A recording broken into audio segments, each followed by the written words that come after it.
Para भाइ बहिनीहरू, जय नेपाल। समय सधैँ एउटै हुँदैन। देश, समाज र नागरिकका अपेक्षाहरू बदलिएका छन्। हामीले हिजो जसलाई राजनीति भन्यौं र जसरी राजनीति गर्यौं त्यसलाई तपाईहरूले पटक्कै पत्याउनु भएन, जसको परिणाम स्वरूप तपाईहरूले भदौ 23 गते सडकबाट असन्तुष्टि व्यक्त गर्नुभयो।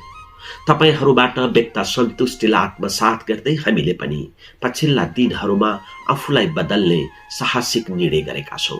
यसलाई तपाईहरूले अवश्य पनि नजिकबाट हेर्नु भएको छ भन्ने हाम्रो विश्वास छ। परिवर्तन प्रतिको तपाईहरूको सपनालाई देशको नेतृत्वसम्म पुर्याउने उद्देश्यका साथ हामीले गगन थापालाई भावी प्रधानमन्त्रीको रूपमा प्रस्तुत गरेका छौं र कांग्रेस बदल्यौं अब देश बदल्छौं भन्ने संकल्पका साथ तपाईहरूको बीचमा आएका छौं। हामी यही संकल्प बोकेर भविष्यको सुरुवात गर्न चाहन्छौं। नेपाली कांग्रेस मित्रको यो परिवर्तन व्यक्ति परिवर्तनमा मात्रै सीमित छैन।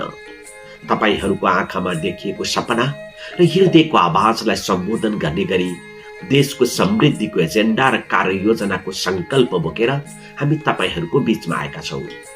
देश र जनतालाई साक्षी राखेर गरिएको यो संकल्पभित्र समृद्ध देशको सुन्दर तस्बिर लुकेको छ। नेपाली कांग्रेसको यो संकल्प पत्रलाई अब केही दिनभित्र तपाईहरूको हातमा पार्नेछौं। यसलाई राम्रोसँग अध्ययन गरेर देश निर्माणको अभियानमा हामीलाई साथ दिनुहुन हार्दिक अनुरोध गर्दछौं। हस्त धन्यवाद।